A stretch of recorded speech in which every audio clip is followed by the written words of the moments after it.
Confirmen si se llega a ver el PPT, chicos. ¿Se llega a ver el PPT o no? Sí, profe. ¿Y se escucha ya mejor? Sí. ¿Se escucha mejor o no? Sí se escucha mejor, profesor. ¿Ah? Sí. ¿Mejor o mejor? Sí se escucha mejor. Ya, listo. Ya, comenzamos entonces, chicos. Como les iba diciendo, entramos al capítulo de perspectiva económica y vamos a ver lo que son las actividades económicas. Primero, ¿qué cosa es una actividad económica? Es un conjunto de actividades que realiza el ser humano con un objetivo, satisfacer sus necesidades.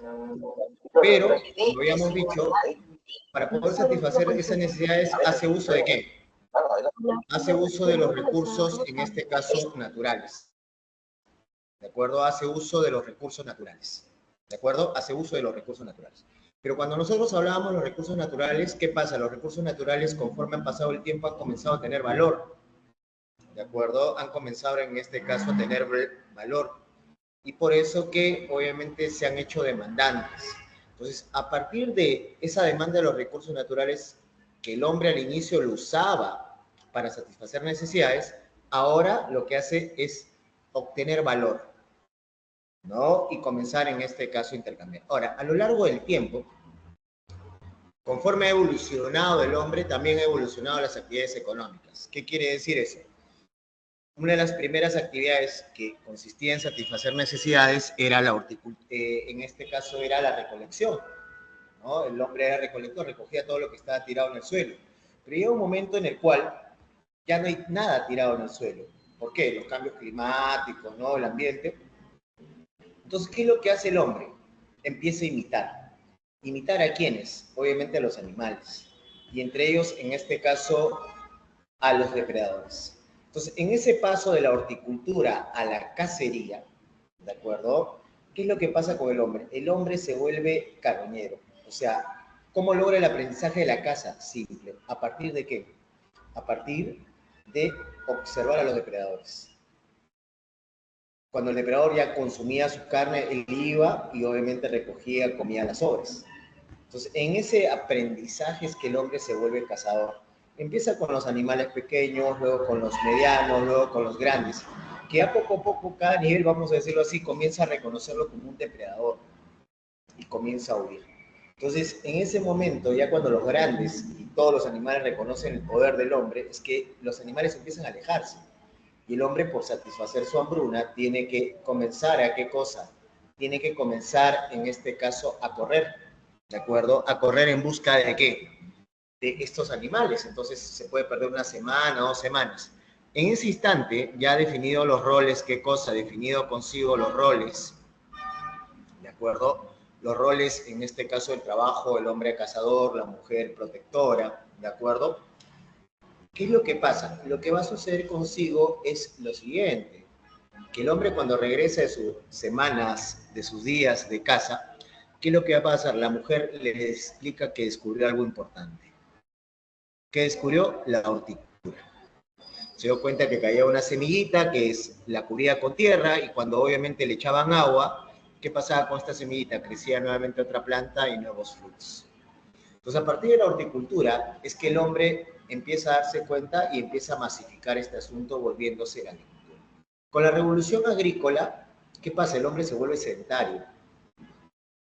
¿Por qué? Porque ya tiene el alimento a disposición. Con la agricultura viene la ganadería. ¿Por qué? Porque el animalito ve que el hombre tiene alimento. Entonces, ¿qué cosa va a ir? Va a ir a buscarlo. ¿De acuerdo? Va a ir en este caso a buscarlo. Entonces, al buscarlo, ¿qué cosa va a suceder? Es ahí donde el animalito poco a poco se va a dejar que domesticar. Domesticar para consumo. ¿Entiendes? Es así que nace consigo la ganadería. Luego, ¿qué cosa vamos a tener consigo, chicos? Luego lo que vamos a tener después de eso es lo siguiente, que obviamente en ese paso entre agricultura y ganadería con cacería, obviamente el hombre tiene que perfeccionar sus armas porque dentro de qué cosa, dentro de lo que sería, digamos así, el tema de la cacería, el hombre lo hacía con piedras, ¿de acuerdo? Ya, entonces, esta revolución neolítica, las nuevas piedras, empezó a generar actividades como la orfebrería, la carpintería. O sea, el hombre empieza a desarrollar nuevas actividades.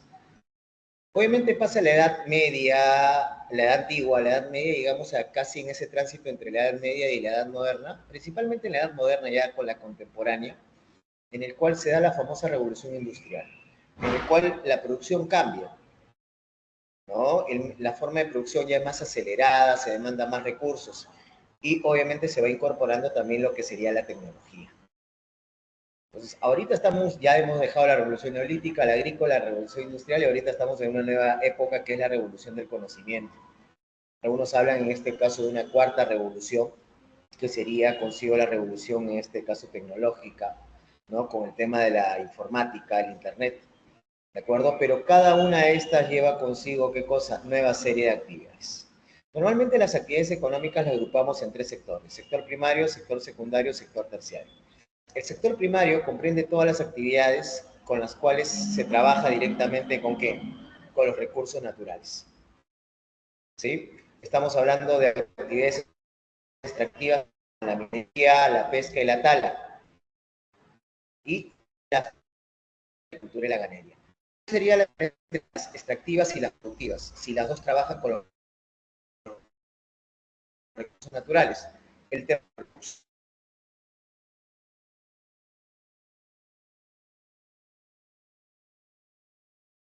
¿por qué? Es manejada por el hombre. El hombre interviene para mejorar la calidad, aumentar la cantidad del recurso. ¿De acuerdo? Esa es la diferencia. Luego vienen las del sector secundario, que en este caso, ¿qué pasa con las actividades del sector secundario? Con las actividades del sector secundario lo que nosotros tenemos es lo siguiente. Vamos a tener consigo lo que sería principalmente, ¿qué cosa vamos a tener principalmente? Vamos a tener principalmente lo que sería la transformación de la materia prima en recursos naturales. O sea, el recurso extraído en el sector primario y las extractivas en la productiva, ahora se vuelve un producto elaborado o semi-elaborado. Elaborado porque tiene destino final a ti. Semi-elaborado porque todavía pasa consigo, ¿qué cosa? Un proceso de ¿qué? Un proceso de transformación. ¿De acuerdo? Un proceso de transformación. ¿De acuerdo? Un proceso de transformación. ¿Estamos claros hasta ahí o no? ¿Sí? Otra idea es lo siguiente, que de lo transformado ahora se va a distribuir. ¿Cómo se distribuye? Acá viene lo interesante. El tema de la distribución, por eso se le llama actividad distributiva, lo que se va a encargar es llevar los productos del centro de producción ¿hacia dónde? Hacia el consumidor. Entonces ahí tenemos actividades distributivas como lo que sería el comercio, los servicios como el transporte, la educación, la salud. Pero en el caso de los servicios, ¿qué cosa tenemos que ver ahí? En el caso de los servicios, lo que nosotros tenemos que ver es lo siguiente, que en el caso de los servicios, lo que pasa es lo siguiente. ¿Qué cosa va a pasar? Que no necesitas tantos recursos naturales. Estamos hablando que se necesita recurso humano. O sea, en los servicios se usan las capacidades del hombre, ¿no? Para satisfacer otras necesidades. Para que me entiendas. Por ejemplo, ahorita yo te estoy dando un servicio, que es el servicio de educación. Me pregunto, ¿estoy extrayendo, estoy transformando, estoy manipulando algún recurso? No.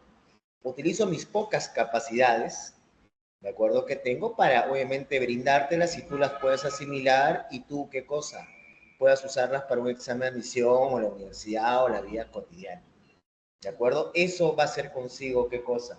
Eso va a ser en sí los servicios. Es como un médico, ¿de acuerdo? Un médico también, obviamente, utiliza sus capacidades para ¿qué? En este caso, curarte. El abogado utiliza sus capacidades ¿para qué? Para defenderte. ¿Entiendes? Entonces, utilizamos consigo, ¿qué cosa? Nuestras capacidades. Eso es lo que pasa en los servicios. En cambio, en el comercio, todo esto estamos hablando en todas las demás actividades que hay utilización de los recursos naturales. Vamos a empezar a hablar de la primera actividad, que es, en este caso, la agricultura. ¿De acuerdo? ¿Qué pasa con la agricultura? ¿En qué consiste la agricultura? La agricultura consiste en lo siguiente. Es la actividad que consiste en el cultivo del suelo para generar productos vegetales para el consumo como para la industria. En el caso de la industria, de la agricultura, en el Perú es una actividad muy tradicional. ¿Sí? Es muy tradicional. ¿De acuerdo? Se practica pues de tiempos ancestrales. Segundo, es la actividad que se encarga de abastecer ¿qué? de alimento, obviamente, a nuestro país. ¿Sí? Es la actividad que se encarga de abastecer de alimento, en este caso, ¿a quién? A nuestro país. ¿De acuerdo? Pero hay un mito.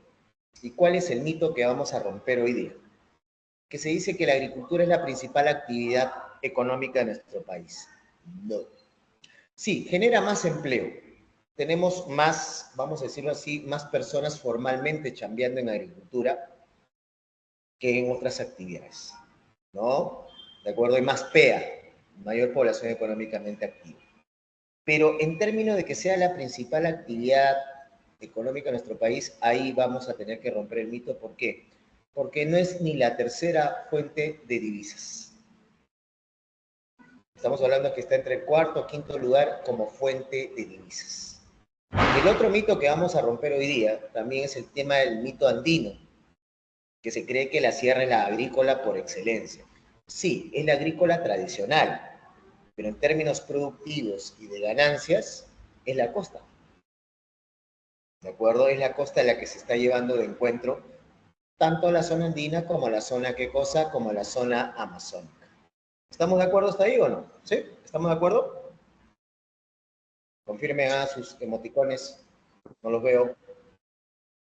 Sí, profe. Listos ahí. ¿Quién más?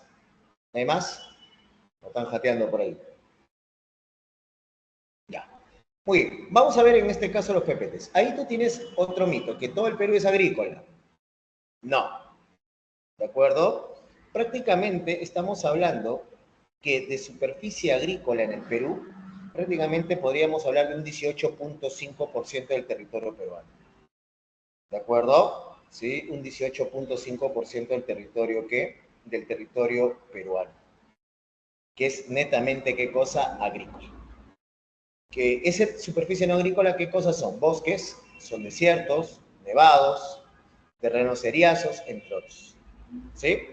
Ahora, de la superficie en este caso agropecuaria, de ese 18.5%, ahí en el dato que tú tienes en el lado derecho, estás viendo que dice 387.424 kilómetros cuadrados, es la superficie del territorio que puede ser de uso agropecuario, pero que no se usa totalmente. ¿De acuerdo? Que no se usa. ¿Sí? ¿De acuerdo? Que no se usa realmente. ¿Ya? Ahora, de lo que se usa hay que ver consigo, y lo tienes en la parte inferior izquierda, que mayormente son áreas con cultivos, áreas en este caso que son en barbecho. ¿Qué cosa es barbecho? Cultivo en este caso rotativo, tierras en descanso, o en este caso áreas no trabajadas. Y ahí tienes más o menos la cuenta que tú te puedes dar cuenta. Tú puedes ver ahí, ¿de acuerdo? Puedes ver ahí. Ahora, como te decía, obviamente la sierra es la zona que tiene mayor, vamos a decirlo así, porcentaje de tierras agrícolas. La costa es la que tiene mayor escasez. Lo estás viendo ahí en este caso en datos. Porque, vamos a decirlo así, la gente del Ande mayormente se dedica, no se logra ver qué cosa. ¿Se ve la diapositiva o no? Hable. Sí, se ve. Se ve. Entonces es tu computadora Alexa. ¿Sí? ¿De acuerdo? Ya. Entonces, como te decía, la región con mayor superficie agrícola, que es la tradicional, es la zona andina. Y la costa es la de menor superficie. Pero en términos de producción, como te digo, la que se lleva de encuentro, ¿quién sería? Obviamente la costa, ¿sí? Y lo vamos a ver con esto, ¿no? Ahora, ¿qué es lo que pasa? Dentro de la agricultura hay dos tipos de cultivos. Tenemos los cultivos transitorios y los cultivos permanentes. El cultivo transitorio es aquel cuyo ciclo vegetativo es menor a un año. ¿De acuerdo? Es menor a un año. Entonces, vamos a decirlo así, durante el año se puede tener 2 o más cosechas de ese cultivo. En cambio, en el cultivo permanente, vamos a tener, ¿qué cosa? Que tiene varias cosechas, ¿de acuerdo? Pero acá la estructura productiva, ¿de acuerdo? La productiva, en este caso, como te digo, es más acelerada, ¿ya? Y mayormente lo extraemos, en este caso, de árboles, ¿sí? Árboles. O sea, el árbol te va botando constantemente, ¿qué cosa? Varias cosechas. En el transitorio no, tenemos que volver a cultivar, sacar, cultivar, cosechar, cultivar, cosechar. En cambio acá, simplemente, ¿qué cosa? El árbol mismo nos bota en los cultivos permanentes. ¿Está clara hasta ahí la diferencia entre transitorios y permanentes? ¿Está clara la diferencia entre transitorios y permanentes o no? Sí. ¿Sí? Muy bien. Si tienen alguna duda, no se olviden de preguntar, por favor, no se queden ahí calladitos, ¿ya? Ahora, número en este caso de productores agropecuarios, ¿ya? Como te dije, la agricultura es la actividad que genera más empleo. Y lo que vamos a tener es que la sierra tiene mayores, ¿qué cosa? Mayores productores agropecuarios, pero son pequeños productores. O sea, campesinos que tienen su chacrita, que producen para su consumo y si hay un excedente lo venden. ¿De acuerdo? Pero la costa es la que tiene, ¿qué cosa? Menor número de productores agropecuarios. Pero ¿qué pasa con esos productores agropecuarios? Son grandes empresas, ¿de acuerdo? Son grandes empresas. ¿Ya? Sería en este caso grandes empresas. ¿Ya? ¿Y qué pasa con estas grandes empresas? Obviamente tienen una mayor inversión para mayor, ¿qué cosa? Tener una mayor producción en el cual todo lo botan hacia dónde? Todo lo botan hacia afuera. Entonces, como te decía, mayormente en la zona andina tenemos lo que son pequeñas unidades agropecuarias, ¿no? Que son terrenos menores a 5 hectáreas, ¿no? Y donde la gente en la zona andina mayormente se desempeña en esto, ¿de acuerdo? Ahora, las grandes unidades, obviamente, como te digo, ya son pues de más de 5 hectáreas y el nivel de producción es elevadísimo. Y eso normalmente lo encontramos en ¿dónde? En la costa. ¿Qué pasa con la agricultura en la costa? Mira, la agricultura tiene dos tipos, la intensiva y la extensiva. ¿Cuál es la diferencia entre intensiva y extensiva? Te lo voy a poner por el chat. Intensiva, ¿de acuerdo? Intensiva, tienes apoyo económico y técnico. ¿Ya? Tienes apoyo económico y técnico. ¿Ya? Y técnico. ¿Ya?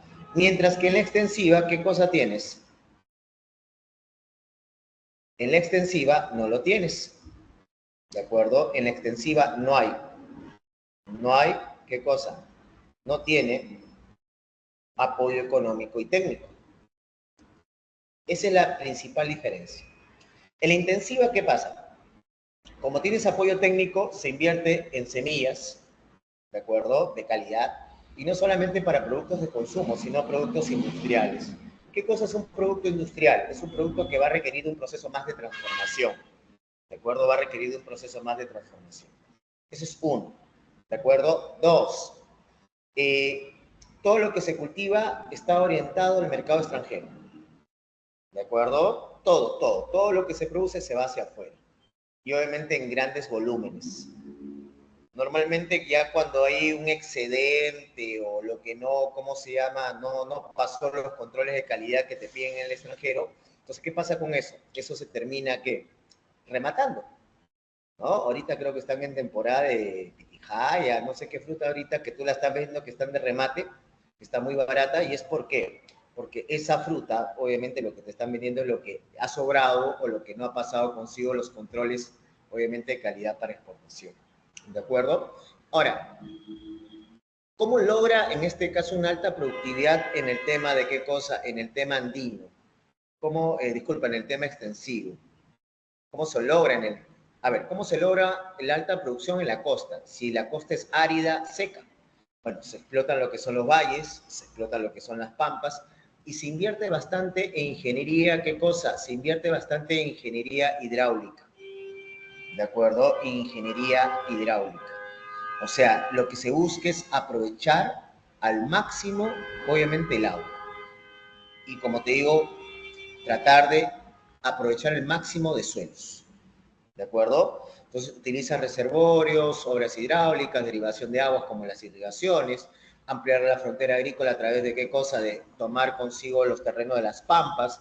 Como te comentaba, el relieve peruano hace tiempo, prácticamente más del 50% de las pampas en la costa ya están siendo aprovechadas con fines agrícolas, ¿de acuerdo? Eso sí, obviamente lo malo de esta es que está expuesta consigo, ¿qué cosa? A malas técnicas agropecuarias, el proceso de certificación y obviamente las sequías que son muy típicas en la costa. En la zona andina es extensiva. Entonces, como no hay apoyo económico, no hay apoyo técnico, ¿de acuerdo? Como no hay apoyo económico técnico, todo es tradicional. O sea, el mismo campesino siembra su semilla, pone su semilla, el mismo riega, el mismo qué cosa prepara la tierra, el mismo cultiva, como te decía, el mismo cosecha. Y mayormente la producción que tiene es muy pequeña, porque como te digo, es una producción de autoconsumo, ¿de acuerdo? De autoconsumo. Ahora, si hay un excedente, lo lleva al mercado para vender y eso todavía, si hay el excedente, ¿no? ¿De acuerdo? Entonces, prácticamente en cuanto a tecnología, en cuanto a billete, a inversión, es casi nulo. Como te digo, todos son tradicionales, todos para el autoconsumo. Mayormente las tierras que vamos a ver en, ¿cómo se llama? En la zona andina son tierras de secano. ¿Qué cosa es una tierra de secano? Una tierra de secano mayormente es una tierra que depende de las lluvias. Si llueve, bacán. Si no llueve, ya fuiste. Así de simple, ya fue tu cosecha. Y bueno, aparte de eso, que obviamente lo que le afecta mayormente son problemas climáticos. ¿Y a qué me refiero a los problemas climáticos? La sequía, las heladas, los huaicos. Todo eso es una amenaza, obviamente en zonas, la zona andina, en donde mayormente donde se trabaja, en los valles interandinos, se amplía algunas veces de acuerdo a la altitud en algunas mesetas, ¿entiendes? Entonces, es eso la agricultura, qué cosa extensiva y la zona andina. En cambio, en la zona amazónica, ¿qué es lo que va a pasar? En la selva alta, por los valles longitudinales, vamos a tener mayormente cultivos permanentes y es intensivo, ¿de acuerdo? Es intensivo. En cambio, en la selva baja, predomina una agricultura, ¿qué cosa? Extensiva, ¿no? Que mayormente, pues, se utilizan los filos o las restingas como cultivos temporales, ¿no? Y son cultivos, como te digo, también para autoconsumo, como el cultivo de arroz, yuca, ¿no? Que obviamente podemos ver ahí, ¿de acuerdo? Antes de pasar a la ganadería, vamos a recordar algunos cultivos muy importantes en nuestro país. Tenemos espárragos en La Libertad, arándanos en donde, en Ica, en Piura, mangos en Piura, igual que limones en Piura. Tenemos otro cultivo que es la papa, que es Huánuco, el tradicional, cebollas en Arequipa. Tenemos fruta en todo lo que es Junín, ¿de acuerdo? Tenemos arroz en San Martín y en La Libertad, ¿de acuerdo? Azúcar en Lambayeque y La Libertad, ¿de acuerdo? Otro producto que se les ocurra, a ver, para decir dónde está la mayor producción. A ver, otro producto que se les ocurra para poner en este caso el tema de la mayor producción. Limón. El café. Limón, ya dije, Piura. Otro. Café. Dime. ¿Ah? ¿Qué producto? El café. ¿Néctar? No hay néctar, no se cultiva néctar. Café dijo. El café. Ah, café. Café, Junín. Junín principalmente. Otro. Otro.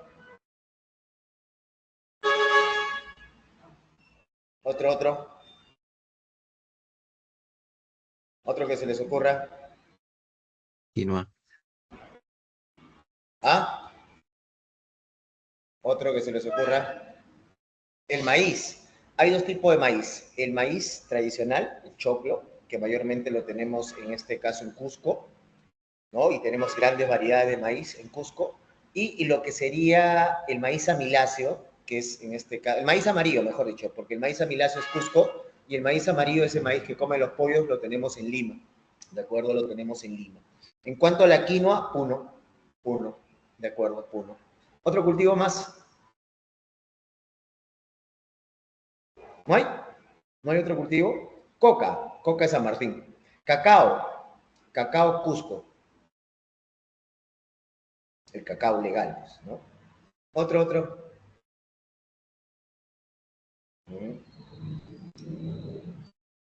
Bueno, San Martín, vamos a decir, es la producción ilegal, pero la producción legal es Cusco también, en cuanto a coca. Caña de azúcar, ya dije, La Libertad, Lambayeque. Son los tradicionales. Otro. Arroz, ya lo dije, San Martín y La Libertad. Aunque también está entrando Piura. Otro. Palma A ver, acuérdense aceitera. lo que van a comprar. ¿Ah? ¿Cómo? La palma aceitera. Ah, palma aceitera. Eso lo tenemos en la selva, pero también hay en este caso para producción y biocombustible en La Libertad. ¿Sí? ¿De acuerdo? Palma aceitera está en la selva, en Ucayali, y tenemos también en este caso en La Libertad. ¿Sí? ¿Algo más? Ya para pasar a ganadería. ¿No hay nada más? ¿Un hito más? A ver, ¿qué se les ocurre? ¿Qué van a comprar al mercado? A ver, al toque, al toque. Otra cosita. Cedrón. ¿Cedrón? ¿A qué te refieres con el cedrón? Bueno, el cedro está como árbol, está en este caso en Loreto, ¿de acuerdo? Y cedrón, te refieres al cactus, ¿de acuerdo? Que obviamente se les trae la savia para meterte un alto vuelo, ¿sí? Un viaje. ¿O te refieres a cedrón, el delincuente? Ah, no, ese es cedrón, creo que no. No me recuerdo. Pero bueno, dejamos ahí, entonces ya no hay más productos, no creo que ustedes creen, se nota que no van al mercado, y nos vamos en este caso a la ganadería. ¿Qué cosa es la ganadería? ¿De acuerdo?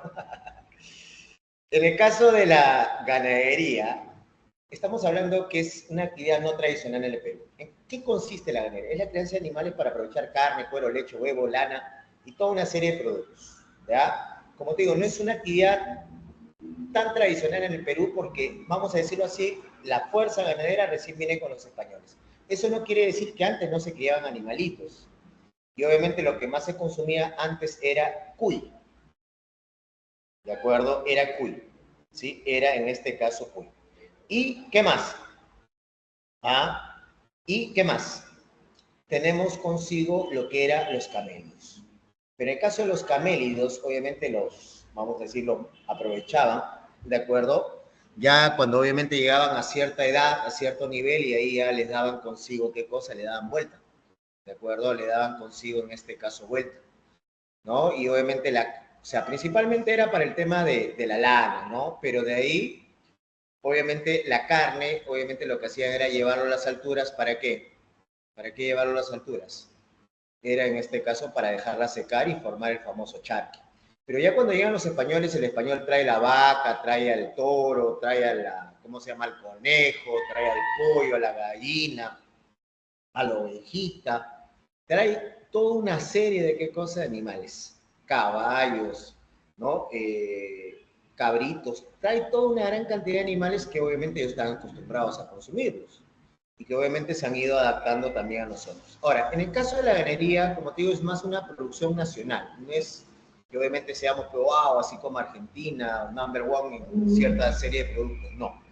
Lo que va a pasar en la ganadería, más que todo, es un consumo nacional, y como te digo, hay dos tipos de ganadería, la intensiva y la extensiva. ¿De acuerdo? Al igual que la agricultura, la intensiva tiene apoyo económico y la otra, ¿qué cosa? Tiene apoyo técnico. En cambio, la extensiva no tiene apoyo económico, no tiene apoyo técnico. En la intensiva, para que me entiendas, el billete que invierten lo hacen con razas seleccionadas. Le dan buena alimentación, tiene atención veterinaria constante y obviamente, y no es porque quieran, amen a la vaca, la adoren, ¿de acuerdo? Sino que obviamente invierten para darle vuelta. Es como el enamorado, ¿de acuerdo? Ya es como el enamorado, más o menos. Invierte, ya sabes para qué. ¿De acuerdo? Entonces, ¿qué cosa sucede? En el caso de la intensiva, mayormente todo se invierte en alimentación, en salud, en cuestiones de calidad, obviamente para aprovechar al máximo. Una vaca cuando está viva se usa ¿qué cosa? Obviamente la leche, se usa consigo el estiércol para obviamente abono, y cuando está muerta, de frente, la parten, la abren en dos, la despellejan, cuero. Abren la víscera, tienes el chocholí, el rachi, el caucao. Sacas ahí qué cosa, tus cortes, ¿no? Tu bife, todo. Los cachos lo usan para artesanías, igual que las patas. La cola lo hacen látigos, hasta el alma de la vaca lo utilizan, para que te des idea de todo eso. ¿De acuerdo? Se trata de aprovechar al máximo.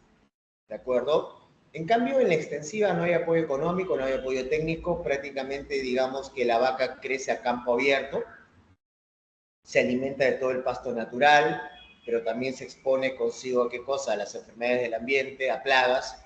Entonces, ¿qué pasa? Su productividad es muy baja, ¿no? Entonces, no son vacas que están muy, ¿qué cosa?, alimentadas. Mayormente lo que hacen algunos es, ¿qué cosa?, irse al campo y comprar estas vacas flacas, llevarlas, en este caso, a centros ganaderos, centros de engorde, como le llaman, donde ahí le dan de alma, o sea, le dan de alimentación constante para que chapen fuerza, volumen y luego que darle vuelta, ¿de acuerdo?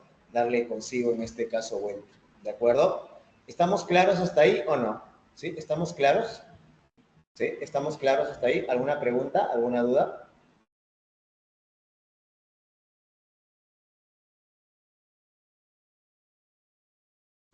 Todo bien. Todo claro. ¿Sí?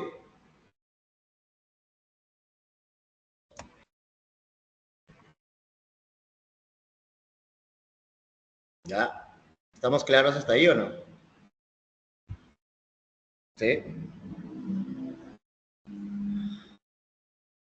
Muy bien. En cuanto a los vacunos, disculpa, en cuanto al ganado camélido, obviamente las razas más importantes son, obviamente, la alpaca, cuya raza más importante son la Suri y Huacaya, ¿de acuerdo? Pero también tenemos la más cara y la más importante, que sería el tema de la vicuña. En el caso de la alpaca tenemos puno, mayormente, ¿de acuerdo? Tenemos en este caso puno. Ya en caso de vicuña, ayacucho, ¿de acuerdo? Ahora, en el caso del ovino, en este caso las razas más conocidas son el Corriedale, el Hampshire Down y Black Belly, que es la oveja negra, ¿de acuerdo? Y que obviamente el mayor, vamos a decir, la mayor producción está en Puno, pero la calidad, ¿en dónde lo encuentras? Lo encuentras en Junín. De ahí el ganado, en este caso, como dice la ANAR, prácticamente pues está concentrado entre Puno, Ayacucho y Junín, ¿no? Como le hemos estado hablando. En el sector porcino, mayormente tenemos consigo que lo que más se consume es el criollo, ¿de acuerdo? Es el criollo. El criollo es el cruzadito, para que lo entiendas, ¿no? Y lo que pasa con el criollo es lo siguiente. Lo que pasa con el criollo es, en este caso, ya, ¿de acuerdo? Lo que pasa con el criollo es, en este caso, es lo siguiente, ¿de acuerdo? ¿Qué cosa sucede? La mayor producción lo encontramos en Lima. Te vienes a Lurín, te vas al norte, a Huaral, o sea, vas a encontrar ahí chancherías clandestinas y de todo tipo, ¿no? Y de todo, en este caso, tipo, ¿de acuerdo? En el caso del sector avícola, también lo tenemos en este caso en Lima. Es obviamente uno de los ganados, vamos a decirlo así, es el ganado más consumido en el Perú, ¿de acuerdo? Entonces ahí harto pollo, ¿no? Acuérdate, simplemente anda a tu barrio y mira el Rockies, Norquis, Porquis, Orquis y todos los Rockies, ¿de acuerdo? Sí, ¿de acuerdo? Ya, entre otros, ¿de acuerdo? Sí, ¿de acuerdo? Ya. Ahora, dejamos esto y ahora uno que se está incorporando es el tema de la acuicultura, que es la crianza de peces. Obviamente la especie más, vamos a decirlo, más tradicional en el tema de crianza ha sido la trucha, y claro ejemplo lo tenemos en Junín. Pero ya estamos viendo criaderos de langostinos en Tumbes y Piura, camarón de río, lo vemos mucho en Arequipa, la tilapia, que es muy típico en Piura, en la costa norte, como obviamente en la selva alta, y bueno, y obviamente los criaderos, que vamos a encontrar algunos en todas las reservas nacionales con el objetivo de qué cosa, de la proliferación de estos, que no se desaparezcan. Chicos, ¿les parece si me quedo 5 minutos más? ¿De acuerdo? ¿O quieren ir al break? Y 5 minutos antes del break retomamos para continuar y acabar todo esto. A ver qué opinan. ¿Break Break. o nos vamos de largo? Break. ¿Aló? ¿Qué dices? Sí. Break. ¿Sí? ¿Break quieren? Ya, entonces nos tomamos 10 minutitos, No, profe, solo de ¿qué? minutos y... ¿Ah? Estoy cansado, pues, ¿qué quieres que haga? Profesor, Déjame con descansar. break. De largo, ya. dice. Ah, no quieren break, ya. Qué cargosos son ustedes hoy, ya. Ya, voy a trabajar, pues, ya. Qué cargosos. ¿Me dejas traer agua? Aunque sea, No. ¿ya? ¿Me dejas traer agüita para mojar mi gargantita? Dame permiso, Pedro, ¿ya? ¿Listos? No. Ahorita vengo, ¿ya? Voy a traer agua. Ahorita comienzo, ¿ya? Cargosos, ¿eh?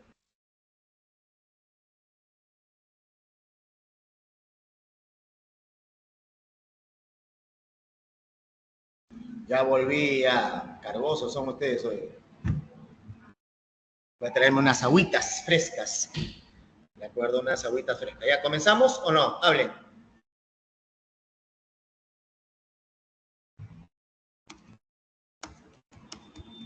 Sí, profe, continúe. Ya, muy bien.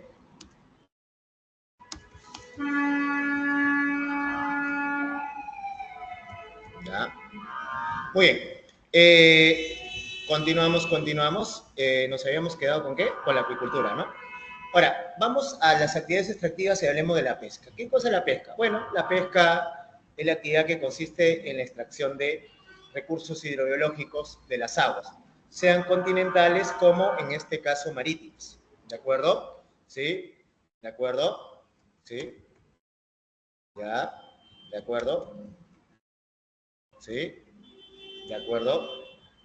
¿Ya? Entonces, en el caso de la pesca, mayormente en el Perú es pesca marítima. ¿De acuerdo? Es pesca marítima. El 98% de la pesca se realiza en el mar. ¿Sí? Y obviamente siempre se ha pescado en el mar, pero vamos a decirlo así, que a partir de los años 50, el Perú tiene un boom pesquero, ¿no? Un boom pesquero que, vamos a decirlo así, llega hasta su picota a los años 70, ¿de acuerdo? Y de ahí como que se mantiene, sube, baja, pero no es tan considerable, ¿no? ¿Por qué? Porque de la pesca, ¿qué cosa vamos a extraer? No solamente los peces para el consumo, sino también para la harina y aceite de pescado, en el cual nosotros estamos en los primeros lugares a nivel, ¿qué cosa? A nivel mundial. ¿De acuerdo? ¿Ya? ¿Sí? ¿Ya? ¿De acuerdo? Ahora, la pesca se divide en dos: pesca artesanal, pesca industrial. En la pesca artesanal se realiza de las 0 a 5 millas, ¿de acuerdo? Este tipo de pesca no tiene apoyo económico, no tiene apoyo técnico, ¿de acuerdo?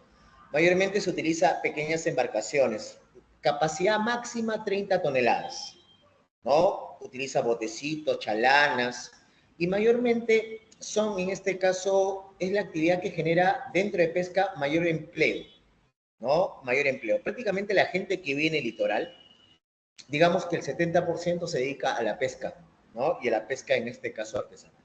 Ahora, lo bueno de esta pesca es que obviamente es muy diversificada y mayormente es de consumo humano directo, o sea, sale del mar de frente a tu ceviche, ¿de acuerdo? En cambio, la pesca industrial lo tenemos de los 5 hasta las 200 millas, ¿de acuerdo?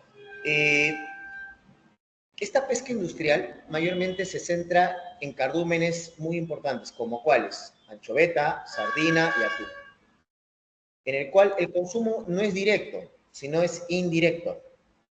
¿Qué quiere decir? Que no va a llegar a tu mesa. Si llega a tu mesa, ¿cómo llega? Llega en una conserva, llega en harina o llega en aceite.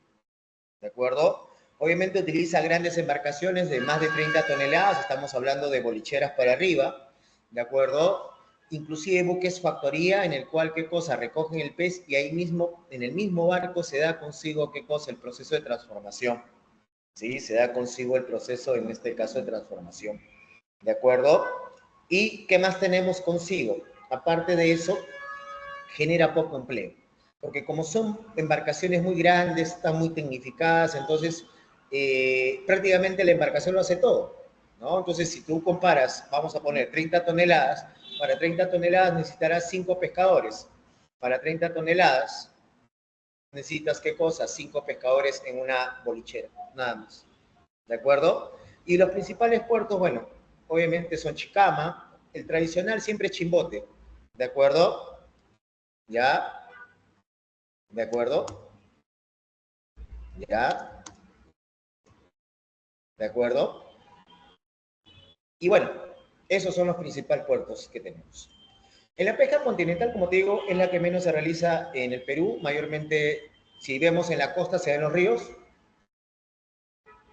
donde normalmente, por ejemplo, en el río Cañete o en el río Coña, sacamos mayormente camarones, ¿sí?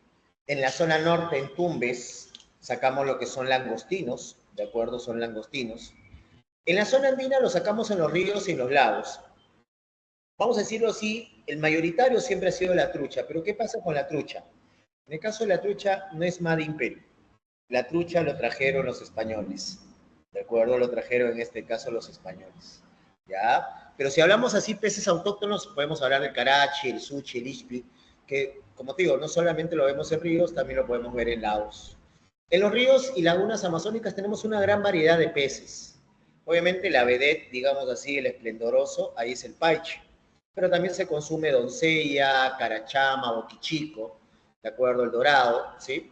Entre otras series más de peces. Obviamente, como te digo, el paiche, que no se pesca por si acaso, el paiche se caza, ¿de acuerdo? ¿Sí? ¿De acuerdo? ¿Ya? ¿De acuerdo? Se caza. Por el inmenso tamaño, o sea, mide más de 1,5 metros de largo, pesa más de 100 kilos, entonces, ¿qué vas a estar con tu cañita ahí? ¿Entiendes? Entonces, eso es lo que sucede. Dejamos eso y nos vamos ahora ¿a dónde? ¿De acuerdo? Nos vamos en este caso a la minería. ¿De acuerdo? A la minería. ¿De acuerdo? Comenzamos en este caso la minería. ¿De acuerdo? ¿Qué cosa es la minería? La minería, ¿de acuerdo? La minería es la actividad que consiste en la extracción de minerales del suelo y del subsuelo. ¿De acuerdo? Ya, ¿de acuerdo? Ya, ya, ¿de acuerdo? Ya. ¿Qué pasa en el caso de la minería? En el caso de la minería consiste en la extracción de minerales del suelo y del subsuelo, ¿de acuerdo? Minerales metálicos y no metálicos. Ahora, ¿qué pasa con la minería? Antes de pasar a los tipos de minería, hablemos que hay tipos de minas. Tienes la de socavón, que es a través de túneles, como lo ves acá en la segunda imagen. ¿De acuerdo? Voy a activar el láser un ratito. ¿Dónde está el láser? Puntero láser. No tiene puntero láser esta vaina. Ya. Un ratito. ¿Será esto? Pero... Ahí está. Ya. Este es un socavón. Túneles. La de tajo abierto, que es al aire libre, que obviamente se extrae el mineral en base a qué cosa, explosiones, donde luego se recoge el mineral. Y la aluvional, que lo hacemos en ríos, como estás viendo acá. Obviamente no se llega a ver el río, pero obviamente se hace a los costados. En cuanto a las clasificaciones de minería, ¿de acuerdo? ¿Ya? ¿De acuerdo? En el caso de las clasificaciones de la minería, ¿qué pasa? Va a depender mucho del volumen de extracción, 1, y 2, del capital. En el caso de la gran minería, voy a empezar por acá. ¿Qué es lo que pasa? En el caso de la gran minería, tenemos consigo grandes capitales, mayormente son extranjeros, ¿de acuerdo? Son extranjeros. Y el volumen de extracción es de 5.000 toneladas métricas de material bruto. ¿Qué cosa es material bruto? ¿Ya? ¿Qué cosa es en este caso? ¿De acuerdo? Material bruto. ¿De acuerdo? ¿Sí? ¿Qué pasa con el material bruto? ¿Ya? ¿De acuerdo? ¿Ya? ¿De acuerdo? ¿Qué pasa con el mineral bruto?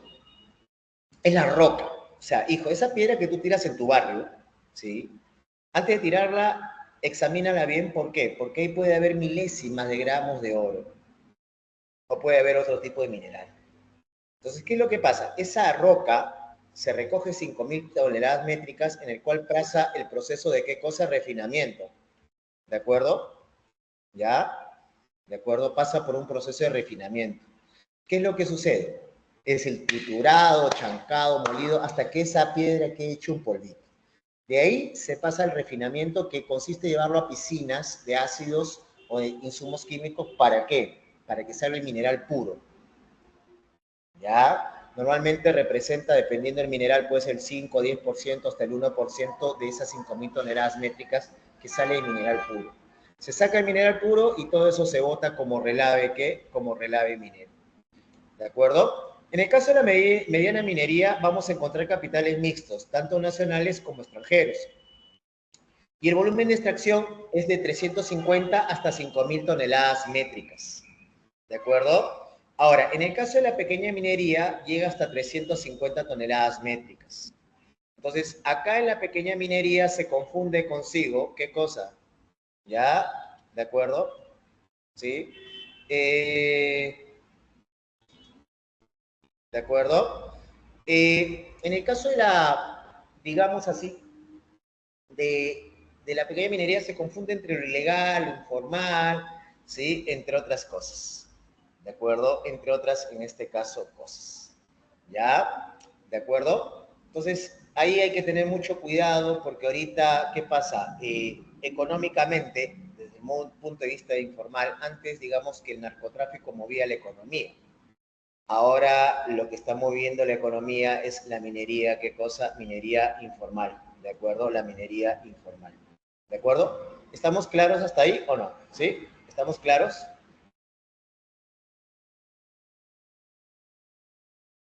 Confírmame. ¿Estamos claros hasta ahí o no? ¿Sí? Ahora, ¿qué pasa?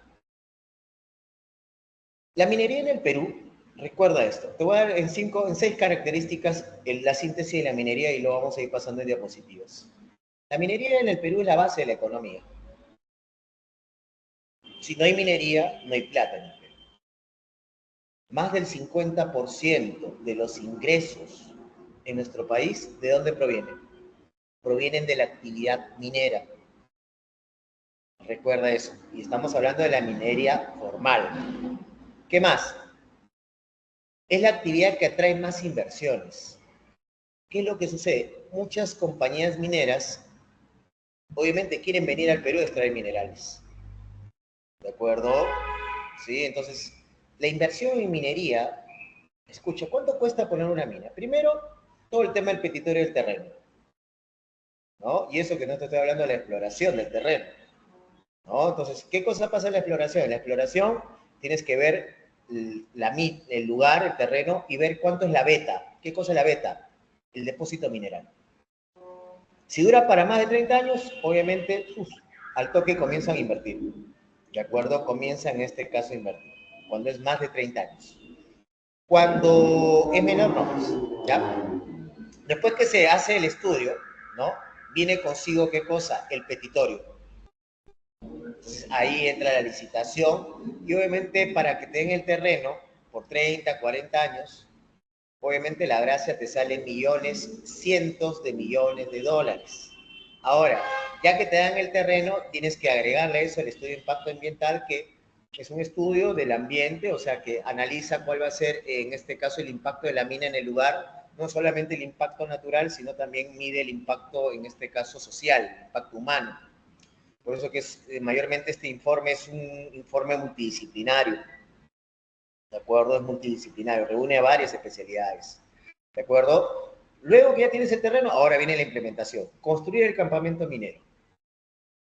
Y campamento minero no es ponerte tu carpita, no, sino hacer los edificios para que los mineros descansen ahí, obviamente darle buenas alimentaciones, traer las máquinas para la extracción, que no son maquinitas así de 100 soles, cuestan millones de dólares, ¿no? Contratar al mejor personal. La minería o el sector minero es el que mejor paga, en este caso es el que mejor paga, en este caso, ¿a quién? A su personal, ¿de acuerdo? ¿Ya? ¿De acuerdo? ¿Ya? ¿De acuerdo? Es el sector que mejor paga a su personal, ¿ya? ¿De acuerdo? Y bueno, no es tanto el tema del sueldo, sino es más que todo el tema de las utilidades, ¿no? O sea, en marzo prácticamente en minería, los que trabajan en minera, se pueden repartir o pueden recibir más de 10 sueldos de utilidades, aparte de los sueldos que ya tienen, o sea, por eso el que menos quiere chambear de minería. Ahora, antiguamente se creía pues, que era la actividad, pero ya, como te digo, todo está tecnificado, entonces mayormente lo que se busca es personal altamente calificado, ingenieros de minas, geólogos, mecánicos, o sea, bastante ingenieros para chambear. El problema son las jornadas, 15-25, ¿no? O queda 25-7, 25-10. Chambeas 25 ahí en el campamento y 10, ¿qué cosa? en la ciudad, vuelves a tu jato. Entonces, si vas a trabajar en una mina en ese estilo, ya te casas, ya imagínate lo que te puede ir pasando, ¿no? ¿De acuerdo? Entonces, es eso, ya es eso lo que vamos a tener en el tema de la minería. ¿De acuerdo? Atrae más inversiones. Como te digo, como es personal altamente calificado, es la actividad que emplea menos gente. Solamente el 1.2% de la población económicamente activa trabaja en la minería. ¿Qué cosa? Trabaja en la minería formal. ¿De acuerdo? Solo el 1.2%. ¿Ya? Solo el 1.2%. Ahora, ya te dije, sostén de la economía, trae inversiones, menospea. ¿De acuerdo? La desgracia del Perú es que el Perú es un país polimetálico. ¿Qué quiere decir eso? Que tenemos consigo, ¿qué cosa? Una gran variedad de minerales. Y no solamente variedad, también tenemos cantidad. ¿De acuerdo? También tenemos cantidad de minerales. ¿De acuerdo? También tenemos cantidad de minerales. Ya, cantidad en este caso de minerales. ¿De acuerdo? Eso es lo que va a suceder con la minería en el Perú. Ahora, estamos diciendo consigo, entre comillas, lo positivo, ahora viene lo negativo. ¿Y cuál es lo negativo? Que la minería contamina sí o sí. ¿De acuerdo?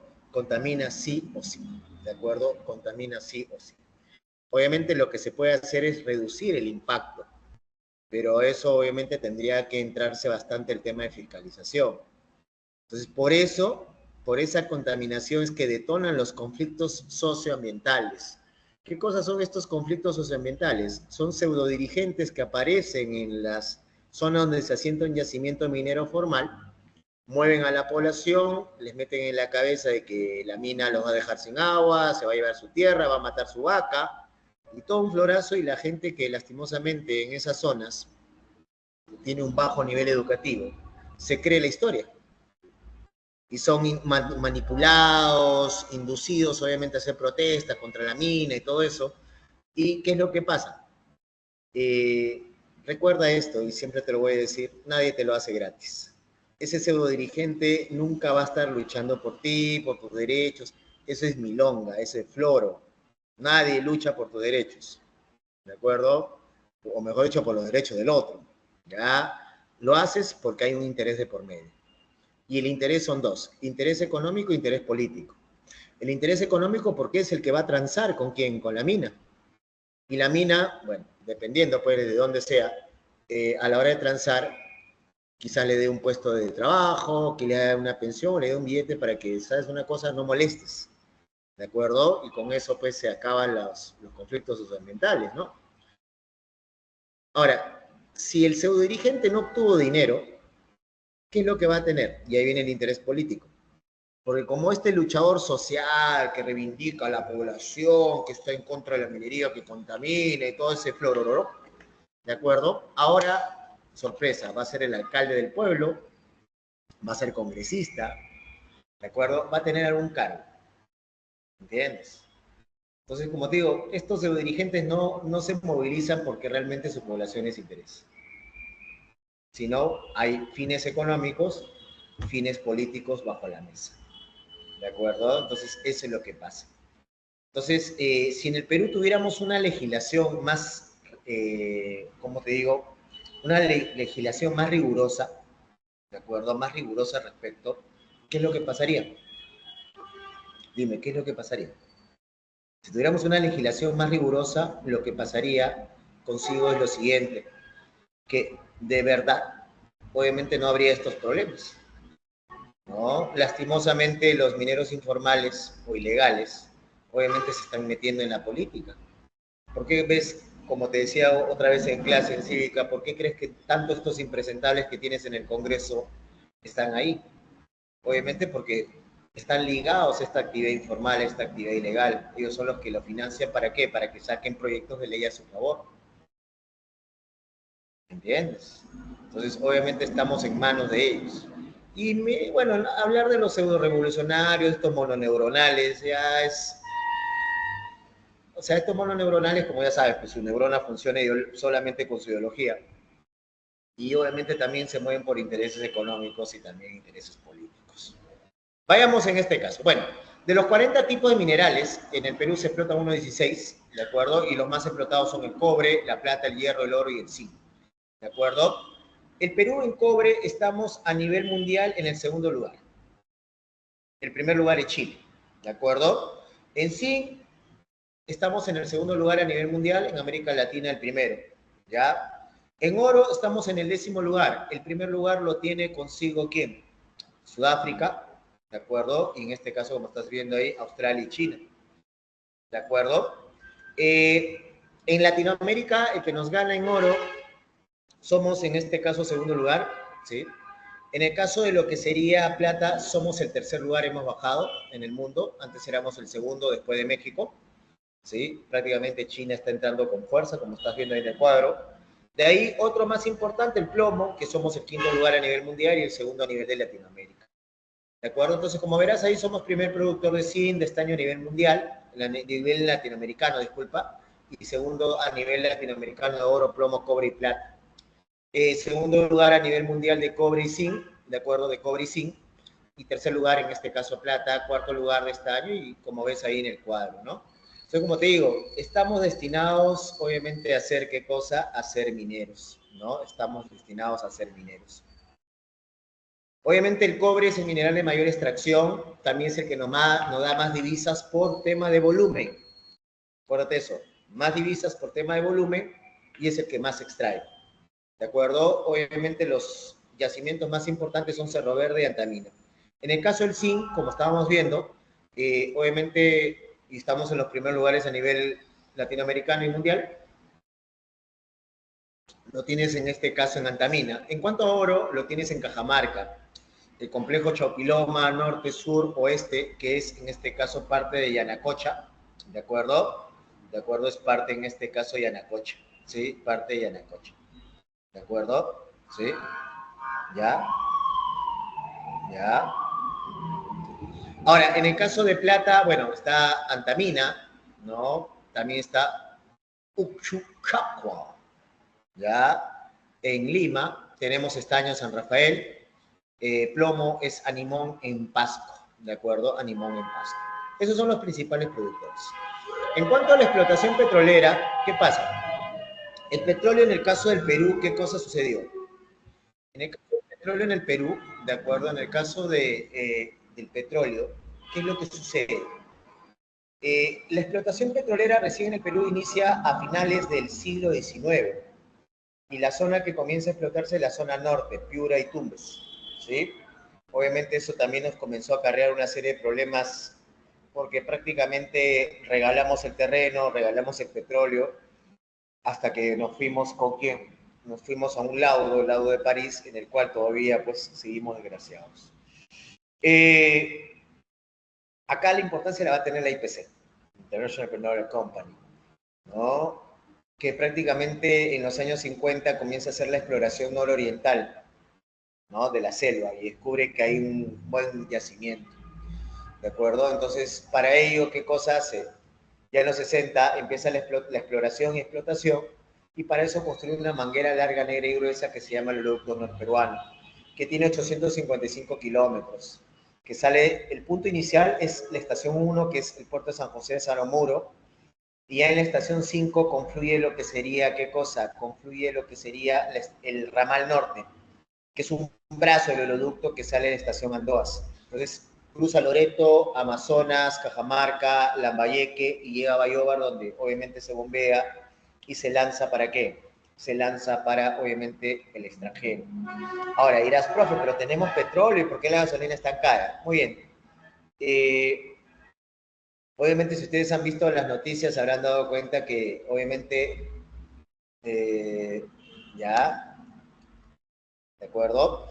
Lo que se habrán dado cuenta consigo es lo siguiente, que prácticamente mucho se habla de la refinería de Talara, cual Petroperú prácticamente nos está llevando a la quiebra tras, vamos a decirlo así, remodelar esta refinería destartalada. Muy bien, tú quieres extraer el petróleo, tú quieres para ti, para tu consumo y para que baje la gasolina. Lamento decirte que no es así. El petróleo del Perú es un petróleo es roca, vamos a decirlo así, es roca con aceite. Y refinarlo acá en el Perú saldría más costoso y haría que la gasolina suba más de precio. Pues lo que se hace en Bayobar, ¿qué cosa es? Se saca ese crudo, se lleva una cantidad de volúmenes para vender de acuerdo a la OPEP y otra cantidad a su refinamiento para que vuelva a una menor ¿qué cosa? A un menor precio o al precio del mercado internacional. ¿De acuerdo? Eso es lo que sucede. En la costa, como te decía, en la costa norte lo tenemos ¿en dónde? Lo tenemos en todo lo que es Piura, La Brea, Pariñas, ¿de acuerdo? Los órganos, el Alto, ¿sí? Zorritos en la zona de Tumbes, y también lo tenemos en su zócalo. Pues si hablamos de producción petrolera, el 75% está en la zona nororiental, el 25% en la costa. De ese 25% tú tienes que repartirlo entre el zócalo y lo que sería la misma costa. Sobre gas natural, ¿qué pasa? El gas natural fue descubierto en el año 88, el yacimiento de Camisea. Tradicionalmente el que nos abastecía de gas era el yacimiento de Boitía en Ucayali, ¿de acuerdo? Pero ¿qué pasa? En 1988 se descubre Camisea y ¿qué es lo que va a suceder? Lo que va a suceder es lo siguiente, que se saca el gas, ¿de acuerdo? Se saca el gas. ¿Y qué es lo que pasa? Recién se saca en el 2004. ¿Por qué no se sacó en el año 88? Porque Alan García, tras sus medidas nacionalistas y todas esas tonterías que hizo y que prácticamente trajo abajo la economía, ¿de acuerdo? ¿Qué es lo que pasó? Obviamente el Perú no tenía plata para invertir en extraer ese gas. Dos, nadie quería en este caso trabajar con el Perú porque nos creían cabeceadores, ¿sí? Tras no pagar la deuda externa, entonces nos aislaron. Entra Fujimori y bueno, obviamente empieza el proceso de estabilización, pero teníamos el tema de la inseguridad, ¿sí? ¿De acuerdo? ¿Sí? Pero ¿qué pasó? Ya, ¿de acuerdo? Pero ¿qué pasó? Ya, lo que va a pasar consigo es lo siguiente, ¿de acuerdo? Que recién el gobierno de Toledo se va a explotar el gas de Camisea en el 2004. Pero lo que pasó fue lo siguiente, es que ¿por qué no se explotaba antes? El problema es que Camisea está entre Cusco y Madre de Dios y está cerca a un área de conservación. Entonces se tuvo que lotizar y ver la manera, qué lotes son los que se puede extraer el gas de tal manera que no impacte en estas áreas que protegidas. Además, tienes otro problema, que está en la selva, entonces, ¿cómo lo sacas a la costa? Entonces, acá tú tienes consigo el tema de ¿qué? El tema del gasoducto. El gasoducto sale de Camisea, cruza Ayacucho, Huancavelica y llega a Ica, Paracas. En ese city gate o estación de Paracas es el gas que se exporta, el gas natural que se exporta. Pero de ahí, de Paracas, se va hacia el norte. Y acá en Lurín, cerca de Lurín, ¿qué cosa tenemos? Tenemos la estación Lurín, que obviamente es de Cálida, que procesa el gas ¿para qué? Para la distribución doméstica. ¿De acuerdo? Para la distribución doméstica. Y bueno, terminamos con la minería, con el impacto, como te dije, pues prácticamente, mira, 63.5% de ingresos de nuestro país provienen de qué cosa, de la minería. El cobre es el mineral de mayor extracción. Dentro de los no metálicos tenemos consigo qué cosa, el calcio, fosfato de calcio. Obviamente los destinos donde más exportamos nuestros minerales, ¿cuáles son? China y Estados Unidos. Y la minería, como te digo, trae grandes beneficios, a pesar de que genera qué cosa, genera menos empleo directo, pero te activa muchas actividades. Ahora el problema, ¿cuál es? Como te decía, el tema de la minería informal, ¿no? Que está prácticamente sometiendo a varios millones de personas, ¿no? Y que obviamente no solamente es el sometimiento social, sino también es el sometimiento ambiental, ¿no? ¿De acuerdo? Y que obviamente sigue en este caso en aumento. Bueno, con eso terminamos geografía. ¿Hasta ahí alguna pregunta? ¿Hasta ahí alguna duda, chicos? Ya. Todo claro, profe. Ya. Todo claro, seguro, todo claro, o no está claro, o está telefónica, ¿cómo es la vaina? Habla, mano, ¿cómo es la figura? ¿Todo claro o todo telefónica? ¿Todo claro? ¿Sí? Mientras va cargando Cívica, ¿alguna pregunta, alguna duda, alguna curiosidad, chicos?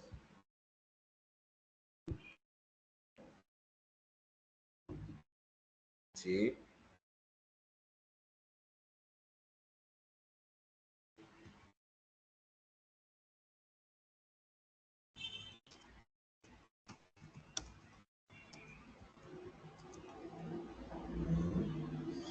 ¿Todo claro? ¿Sí? ¿Alguna pregunta, alguna duda por ahí? ¿La última PPT de qué? ¿De teoría o de las claves? Habla. Tómale foto, mano, tómale foto. Ahí está Belisa. ¿Ya está? Confirma. ¿A qué hora acaba la clase?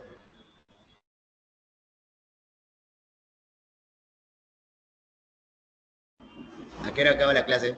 Ya me olvidé. Ah, 2:35. 12:35. Todavía falta entonces. Ya, ya, ya, ya, ya, ya, ya, ya, ya, ya, ya, ya, ya, ya, ya, ya, ya, ya, ya. Ya, ya, ya, ya, ya, ya, ya.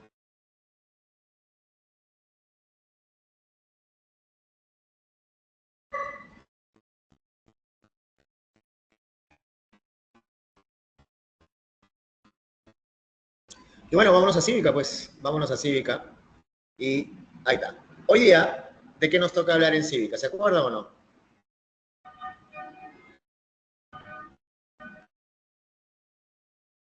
¿De qué nos toca hablar en Cívica hoy día?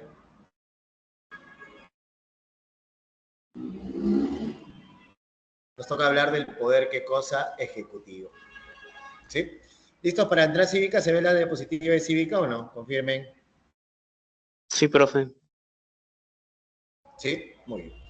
La semana pasada estábamos hablando del poder legislativo, el encargado de qué cosa, de hacer las leyes, obviamente, en nuestro país. ¿Ya? ¿De acuerdo? Hoy día nos toca hablar sobre el poder, ¿qué cosa? Ejecutivo, el que las ejecuta. ¿De acuerdo? Y antes de, ¿qué cosa? Y antes de comenzar a ver, hablar de esto, ¿de acuerdo? ¿Les parece si les muestro un videito? ¿Quieren video o no quieren video? Porque ya me cansé de hablar ya. No. ¿Quieren? ¿Ah? ¿No quieren video?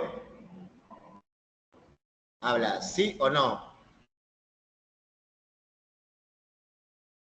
Confirma mano. ¿Quieres o no quieres? ¿Quieres o no quieres video? A ver.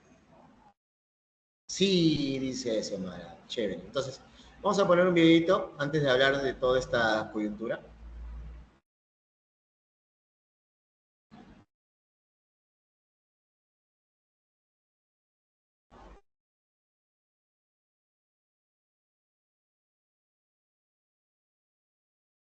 Y vamos con el video. Anterior hablamos sobre los tres poderes del Estado peruano: el poder ejecutivo, el legislativo y el judicial. Cada uno tiene una función determinada para continuar girando la rueda del aparato estatal. Hoy hablaremos del poder ejecutivo. ¿Para qué sirve? ¿Cuáles son sus funciones?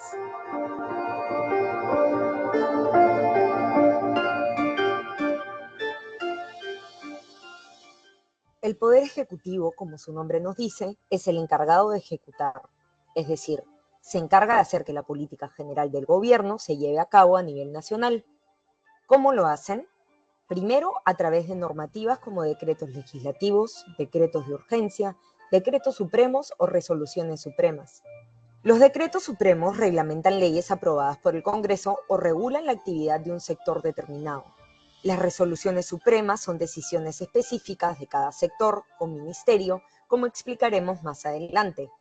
A través de los legislativos se pueden crear leyes sobre una materia específica que al Congreso le permita.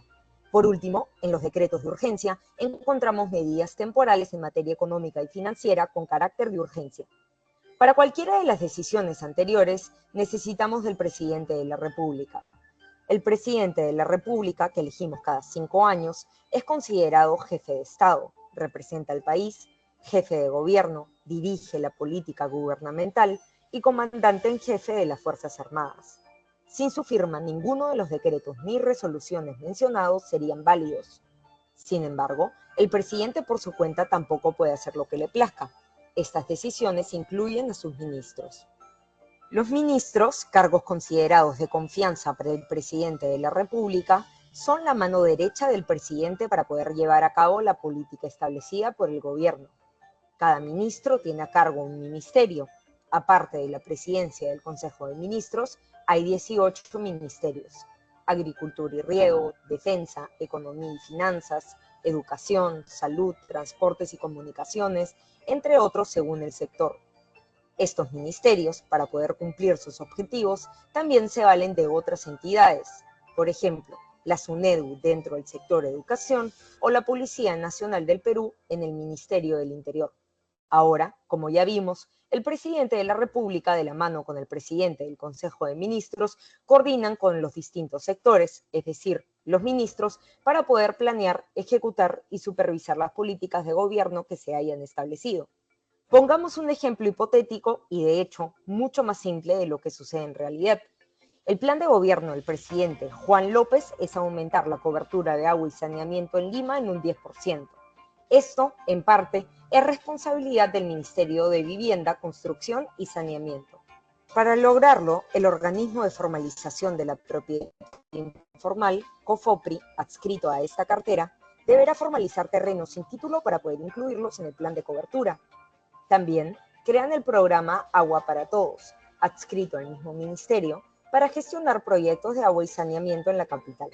Para esto necesitará coordinar con SEDAPAL, una empresa pública también bajo el Ministerio de Vivienda, para ejecutar los proyectos de agua y saneamiento necesarios. A su vez, SEDAPAL será supervisada por la SUNAS, Superintendencia Nacional de Servicio y Saneamiento, entidad de la Presidencia del Consejo de Ministros, en caso que ocurra alguna irregularidad. Así, se coordinan distintas medidas entre los ministerios y sus entidades para poder lograr algún objetivo propuesto en la política general de gobierno. En este ejemplo, el proveer el servicio público de agua y saneamiento. El Poder Ejecutivo también se encarga de reglamentar ciertas normas emitidas por el Congreso. Pongamos otro ejemplo hipotético. El Congreso aprueba una ley para investigar, producir y comercializar cannabis medicinal. Ahora corresponderá al Ejecutivo reglamentar esta ley. Así, deberá coordinar, por ejemplo, con el Ministerio de Salud para decidir cómo se podrá conseguir una licencia para producir estos productos, con el Ministerio de Agricultura y Riego para establecer el procedimiento de control de importación de semillas, o con el Ministerio de Educación para establecer estándares para las universidades que quieran hacer estudios con cannabis medicinal. Es decir, en ese reglamento se definirán las reglas específicas para que esa ley pueda llevarse a cabo. Finalmente, el presidente promulga todas las leyes aprobadas por el Congreso. De hecho, tiene la potestad de observarlas si considera que el Congreso debe volver a revisarlas. Salvo algunas excepciones que explicaremos en otro video sobre el Congreso, una vez que la ley es aprobada por el presidente, se publica en el diario El Peruano y recién puede entrar en vigencia. En simple, el Poder Ejecutivo ejecuta las políticas públicas propuestas por el gobierno o normas emitidas por el Congreso. De la mano de sus ministros, podrá coordinar con los distintos sectores y poderes para lograr aplicar y supervisar estos planes de acción. Si te gustó este video, dale like y suscríbete a nuestro canal.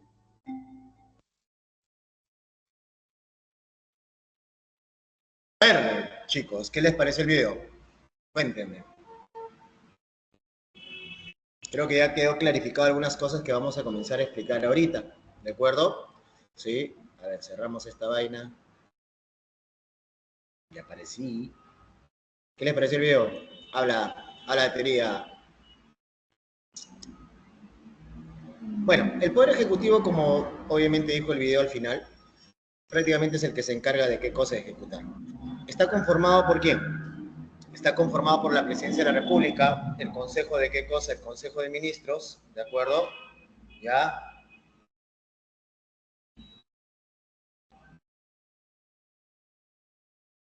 ¿De acuerdo? Presidencia de la República, el Consejo de Ministros, la Presidencia del Consejo de Ministros, los ministerios y las entidades públicas a cargo, en este caso, el Poder Ejecutivo. ¿Ya? ¿De acuerdo? Ahora, ¿qué es lo que sucede? Lo que sucede consigo es lo siguiente. El presidente de la República personifica, vamos a hablar en este caso de cada una de estas fuerzas. Empezamos con el presidente de la República. Personifica a la nación. O sea, ya te dije, tanto te quejas que Dina no me representa, todas esas tonterías, que Dina es así, es así, es así, ya te he dicho, Dina es el fiel reflejo que somos los peruanos. Porque Dina no apareció así por obra y gracia del Espíritu Santo. A Dina le eligió el pueblo. Profe, no, que yo voté por el profesor. Oye, tú no votas por una persona, votas por un PAC, que es un presidente y 2 vicepresidentes. Ahora, personifica a la nación y dirige y aprueba consigo la política general del gobierno, así como en calidad de poder de jefe del Poder Ejecutivo. Es el jefe supremo de las Fuerzas Armadas. Esto está estipulado desde la Constitución del 79, debido a que antes con las Fuerzas Armadas estaban casi al mismo nivel, ¿no? Y tras eso pues se daban la licencia de los golpes de Estado, ¿de acuerdo? Ahora, el mandato en este caso es de 5 años sin reelección, ¿de acuerdo? Sin reelección. Ahora, para los tontuelos que están ahí, los mononeuronales, no, que la Constitución de Fujimori no me representa. Escucha, en la Constitución de Fujimori permitía la reelección. Estamos en 2025. Y dime en qué artículo de la Constitución dice que el presidente se puede reelegir. ¿Entiendes? Entonces deja de tomar en cuenta que esta Carta Magna es de alguien, ¿no? Es de todos los peruanos. Ya, es de todos los peruanos. Para ser elegido presidente, ¿qué cosa tiene que suceder? Primero, ser peruano de nacimiento, mayor de 35 años y con derecho a sufragio. Ese es el requisito. Luego te vas a una contienda electoral, ¿de acuerdo? Te vas en este caso, ¿de acuerdo? Te vas a una contienda, ¿qué cosa? Ay, caramba. Te vas a una contienda electoral, ¿sí? Te vas a una contienda electoral, en donde ¿qué cosa sucede? ¿Qué cosa sucede en esa contienda electoral? En primera vuelta, ¿de acuerdo? En primera vuelta, ¿qué cosa sucede? En primera vuelta, si logras consigo, ¿qué cosa? Si logras consigo más del 50% de votos, eres presidente. Ahora, si no logras el 50% más 1, te vas a una segunda vuelta con el segundo más votado. ¿De acuerdo? Y obviamente por un voto, mayoría simple, es que ganas. Y es así como se ha ido definiendo las últimas 2 elecciones, la de PPK y la del PRO, en el cual la diferencia eran 30.000, 40.000 votos, nada más. ¿De acuerdo? Que obviamente dirás, profe, son 30.000, 40.000, sí, pero imagínate, pues lo estrecho y todo el problema que nos ha ido generando en los últimos años. ¿Qué más tenemos? ¿Por qué el tema de la segunda vuelta? Antiguamente, ¿qué pasaba? La segunda vuelta se incluye en la Constitución del 79, ¿de acuerdo? Y en el tema de la segunda vuelta, ¿qué es lo que va a pasar? En el tema de la segunda vuelta, lo que va a suceder es lo siguiente. Que en el año 62, disculpa, se da un incidente, algo curioso. Un evento siguiente, único. ¿Y cuál es este evento? El evento es que los candidatos, antes se elegía por el tercio más 1. Pero en el 62 se da un triple empate. Y en ese triple empate, el APRA, obviamente, que antes era considerado un movimiento subversivo, ya ha vuelto a la legalidad. ¿Qué cosa? Accede al poder. O sea, va a ser presidente ayer. Pero ante ese empate era decisión del Congreso, pues, definir quién iba a ganar, ¿no? Porque era un triple empate. Entonces, obviamente, se comienzan a hacer las componendas, ¿no? Los arreglos bajo la mesa, y es que tras eso, obviamente, el ejército, en ese entonces, que tenía cierto poder, o el Comando Conjunto de las Fuerzas Armadas, decide dar un golpe de Estado. ¿De acuerdo? Decide dar un golpe de Estado. Con el objetivo de que las elecciones se vuelvan limpias en un plazo de un año, ¿no? Entonces pasa ese año, se convoca nuevamente en el año 63 elecciones y gana Fernando Belaúnde Terry, ¿no? Entonces, en la Constitución del 79, para prever y evitar ese caso, ¿sabes una cosa? A ver, en primera vuelta, si tienes 50% más 1, eres elegido. Si tienes menos, obviamente pasas consigo, ¿qué cosa? A una segunda vuelta, ¿qué? A una segunda vuelta electoral, ¿de acuerdo? A una segunda vuelta electoral. Con el segundo más votado. Vacancia del presidente, que esto ya en los últimos 5 años lo hemos visto a más no poder, ¿no? ¿Por qué? Porque dentro de la Constitución, ahorita te voy a mostrar, hay algo que no está claro, y ahorita lo vamos a decir. ¿Por qué lo vacan en el artículo 133? Primero, muerte. Se murió, asume ¿quién? El primer vicepresidente. Si no hay primer vicepresidente, asume ¿quién? El segundo vicepresidente. No hay segundo vicepresidente, asume ¿quién?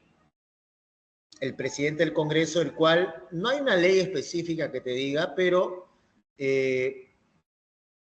vamos a decirlo así, tácitamente está obligado a convocar inmediatamente elecciones. ¿De acuerdo? Otro es la permanente incapacidad física que no pueda desenvolverse en su cargo o la incapacidad moral. Y ahí es donde está la espada de Damocles del Congreso. ¿Por qué? Según muchos constitucionalistas, hablan de la incapacidad moral como la incapacidad psicológica. ¿Qué quiere decir? Entró, pues no sé, en un cuadro de esquizofrenia o le dio la locura. Porque antes, ¿qué cosa? Los locos eran incapaces morales. Entonces, eso es lo que se tiene que reformar. Entonces, actualmente los congresistas, los que han hecho todos estos golpes, ¿de acuerdo? Obviamente es del Congreso y cual obviamente hacen los periodos de vacancia, siempre dicen la incapacidad moral por la presunción de actos de qué cosa? De corrupción, ¿de acuerdo? ¿Sí? Por la presunción de los actos de qué? De corrupción, ¿ya? ¿No? O algún delito y todo eso, ¿no? Entonces se asume por eso. Entonces, obviamente ya se ha hecho la demanda competencial al TC y el TC simplemente se ha lavado las manos como Poncio Pilatos y le ha dicho, ya, Congreso, tú dime qué cosa es incapacidad moral. Entonces, a ellos no le conviene cambiar esa chaira, vamos a decirlo así, ese puñal con el cual lo tienen ajustando en este caso los presidentes. ¿De acuerdo? La otra manera vamos a decirlo así, es porque renuncie, como lo hizo PPK en el año 2017. Lo otro es salir del país sin permiso del Congreso o no regresar en el plazo fijado. ¿De acuerdo? Y también por el artículo 117. ¿Qué es el artículo 117? Dice que el presidente puede ser en este caso acusado durante su mandato, 1, traición a la patria, ¿ya? 2, impedir las elecciones, o sea, no convocar en el plazo debido o intervenir en alguno de los órganos electorales. 2, disolver eso en los casos previstos por el artículo 134. ¿De acuerdo? ¿Y cuál es ese caso del artículo 134 de la Constitución Política? Obviamente la negación del voto de confianza a 2 gabinetes. ¿De acuerdo? Esa es la única manera en la que el presidente pueda cerrar el Congreso y se pasa un periodo de interregno, que es, no funciona el legislativo, solamente la mesa, ¿qué cosa? La comisión permanente, que va como mesa de partes, hasta que se elija consigo ¿qué? Al nuevo Congreso. ¿Ya? Entonces, eso es lo que sucede. ¿Ya? Entonces, el 7 de diciembre del año 2022, ¿qué cosa vimos? Disolución del Congreso. Vimos, ¿qué cosa? Impedimento, no impedimento, sino funcionamiento de intervención de los órganos electorales, así como de los otros poderes. ¿De acuerdo? Por esa causa es que a tu prosor lo terminaron vacando. ¿Ya? Y además se le sumó el tema de la incapacidad moral por el tema de qué cosa, los actos de corrupción que ya estaban iniciando su investigación, y en el cual el prosor estaba consigo, ¿qué cosa? Inmerso. ¿De acuerdo? Estaba consigo, en este caso, inmerso. ¿Sí? ¿Ya? ¿Ya? ¿Estamos claros hasta ahí o no? ¿Sí? ¿De acuerdo? ¿Estamos claros o no? ¿Sí? ¿Preguntas, dudas? Habla. Todo claro, profe. Listo, Said. Said y su crush. Funciones del presidente de la República. Como jefe de Estado, cumple y hace cumplir la Constitución. Representa al Estado y dentro y fuera de la República. Profe, ¿cómo que dentro? Bueno, obviamente es la figura máxima del Estado, y más cuando hay situación de crisis, y fuera, obviamente, la imagen. Aunque ya hemos visto que últimamente no tenemos una buena representación. Vela por el orden interno y la seguridad externa. Cuando digo vela por el orden interno, es el encargado también de dirigir la política de seguridad ciudadana junto con el Ministerio de ¿qué? Del Interior, la Policía Nacional y obviamente los distintos niveles de gobierno. La seguridad exterior, el tema de la protección de fronteras. Es el encargado de convocar elecciones. La convocatoria de elecciones se tiene que realizar antes de, máximo 6 meses antes de que termine su mandato electoral, de su mandato presidencial. Dirige la política exterior y las relaciones internacionales, como te digo, es el representante, junto con el canciller, van ahí a otros países para generar alianzas y todo eso, ¿no? Y obviamente el tema de los tratados, que obviamente ellos nos proponen junto con su canciller, con su ministro de Relaciones Exteriores, al Congreso, y el Congreso aprueba si pasa o no pasa ese tratado.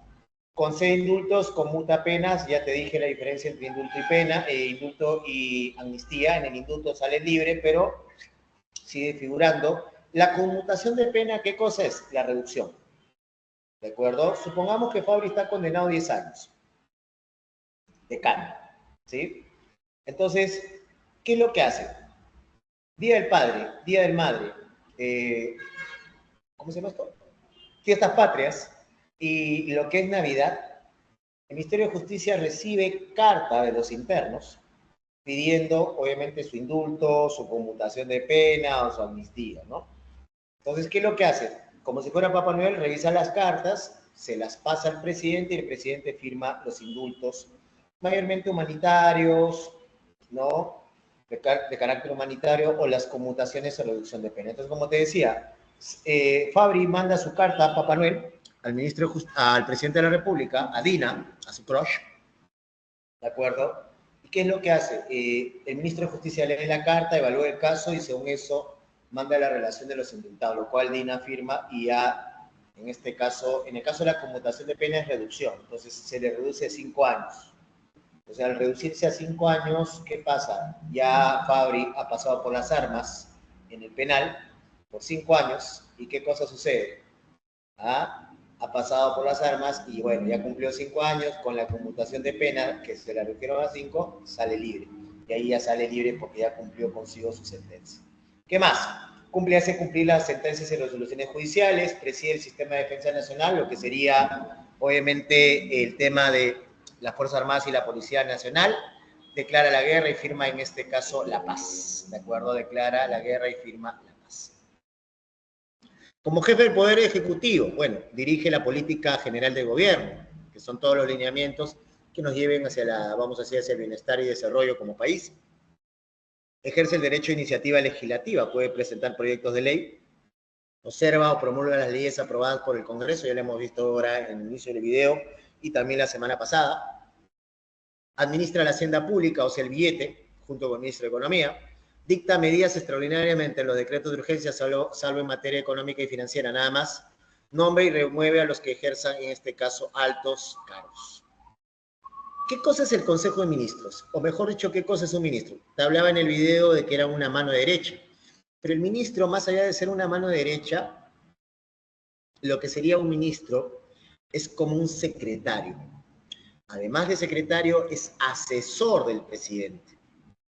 Ya es asesor del presidente. Obviamente, en su cartera, en su rubro, ¿no? Entonces, toda política, toda acción que tenga que tomar el presidente tiene que consultárselo al ministro. ¿De acuerdo? Al ministro. Como viste en el video, había 18 carteras. ¿De acuerdo? Y como te dice también el video, y lo estamos viendo acá, es un cargo de confianza. Entonces, el Consejo de Ministros está conformado por todos los ministros, por las 18 carteras. ¿De acuerdo? Que son nombrados, obviamente, cargo de confianza por el presidente de la República. Recuerda algo. Es un cargo de confianza. Ya, entonces yo puedo, vamos a decirlo así, no sé, nombrar ministro a mi hermano, a mi tío, a Perico Los Palotes, ¿no?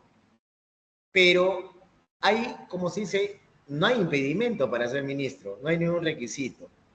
¿Ya? Pero hay un requisito tácito, que sea un profesional en el área. Entonces, si yo tengo que, en este caso, nombrar un ministro de Educación, tengo que nombrar a alguien que haya gestionado en educación. No te voy a decir que nombres un profesor. ¿Ya? Nombro un profesor, pero que haya trabajado en gestión de educación. ¿De acuerdo? Si voy a nombrar un ministro de Economía, tiene que ser un economista y que obviamente ya tenga sus galones. ¿De acuerdo? O sea, su mérito, ¿no? Para poder serlo. ¿Entiendes? Entonces, eso es lo que pasa con los ministros, ¿no? Entonces, no es así nomás la cosa que, bueno, se me ocurre nombrar, porque, como te digo, tú le vas a consultar sobre algunas políticas. Además que ellos van a estar dirigiendo consigo qué cosa, van a estar gestionando dentro de sus carteras, obviamente, todo lo que sería, pues, gestión y servicios públicos, ¿ya? Obviamente la reunión del Consejo de Ministros la preside el presidente, este Consejo de Ministros lo preside el presidente del Consejo de Ministros, y que convoca reuniones en el cual, obviamente, el presidente de la República, cuando lo convoca, está obligado, en este caso, a asistir consigo, ¿qué? A sus sesiones, ¿no? A sus sesiones. Atribuciones. Aprueba los proyectos de ley que el presidente de la República somete al Congreso. O sea, tienes una iniciativa legislativa, entonces, antes que vaya de frente al Congreso, ¿quién lo tiene que examinar? El ministro, ¿sí? El ministro. Por eso, cuando obviamente los defensores del profesor, ¿sí? Del profesor, ¿de acuerdo? Los defensores del profesor dicen que no, que estaba nervioso, que no leyó, que no era lo que dijo. Señores, para dar un mensaje a la nación inclusive tiene que ser aprobado por el Consejo de Ministros. O sea, el presidente no se puede ir de boca. ¿Entiendes? Ya no se puede ir de boca. Ya, entonces, ya pues, ya más. ¿Qué más? Aprueba los decretos legislativos, los decretos de urgencia que dicta el presidente de la República y adopta medidas o decisiones sobre asuntos de interés, en este caso público. ¿Hasta ahí alguna pregunta? ¿Hasta ahí alguna duda sobre el Consejo de Ministros?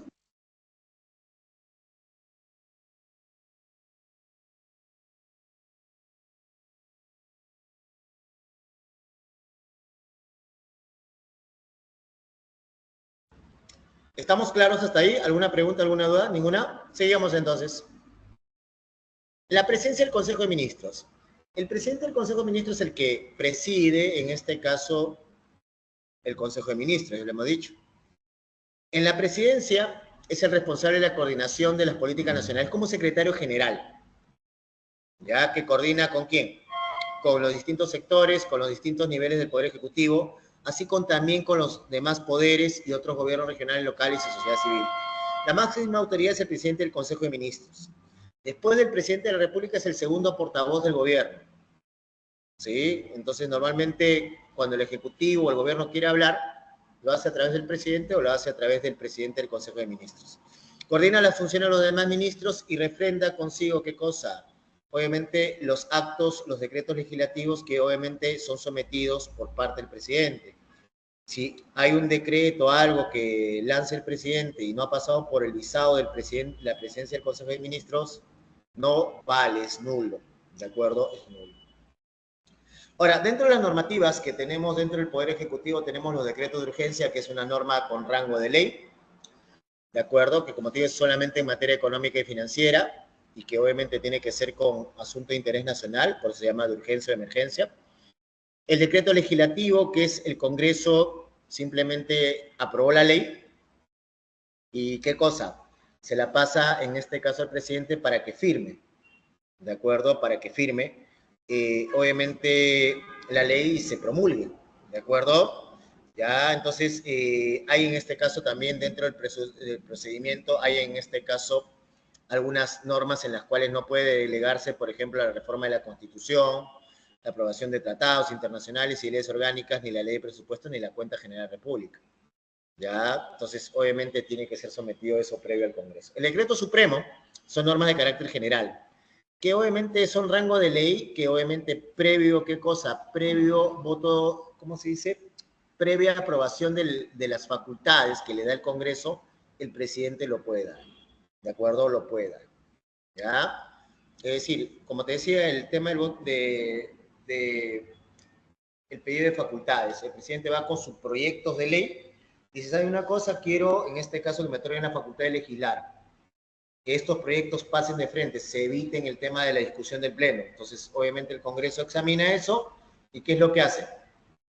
Obviamente le da la autorización y el presidente simplemente decreta esas leyes, ¿de acuerdo? Y eso se llaman decretos supremos.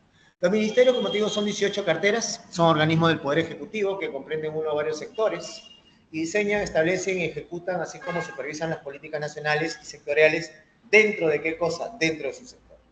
¿Sí? Dentro de su sector. Ahora, dentro de las entidades del Poder Ejecutivo, ¿qué cosa? Son entidades desconcentradas, con personería jurídica o derecho público, tienen competencia o alcance nacional, y dentro de ellos tienes, en este caso, los órganos públicos ejecutores y los órganos especializados.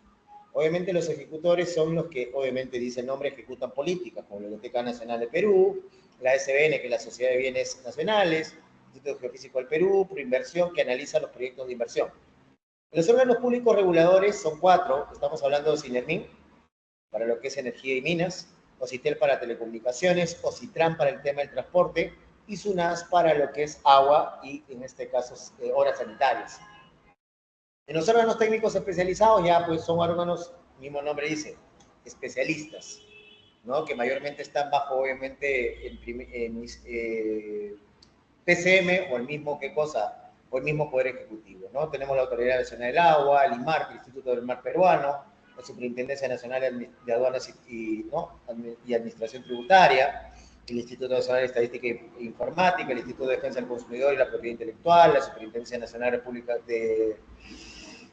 y la Superintendencia Nacional de Registros Públicos, CONCITEC, que es el Consejo de Ciencia y Tecnología del Perú, el Instituto Peruano del Deporte y la Oficina de ¿qué cosa? De servicios, ¿no? De contrataciones del Estado, ¿no? Supervisora de contrataciones del Estado. Y esas son las entidades, en este caso, del Poder, ¿qué cosa? Ejecutivo. En total, estamos hablando de órganos públicos especializados, 18 órganos públicos que, en este caso, especializados. Y, bueno, para terminar, te dejo consigo las claves. ¿Alguna pregunta, alguna duda, chicos? He sido condescendiente, no le he dado tanto de palo a la tía. Otra vez sí me rayo. ¿Alguna pregunta, alguna duda?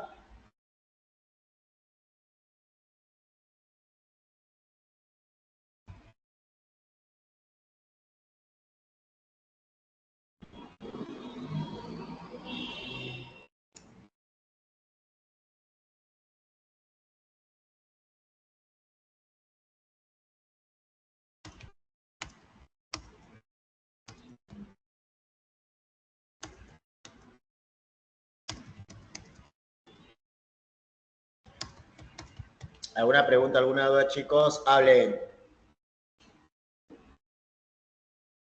Cante. Todo ¿Tienen claro, alguna duda, alguna pregunta? ¿Sí? ¿Todo claro? todo claro. ¿O telefónica? ¿Cómo está?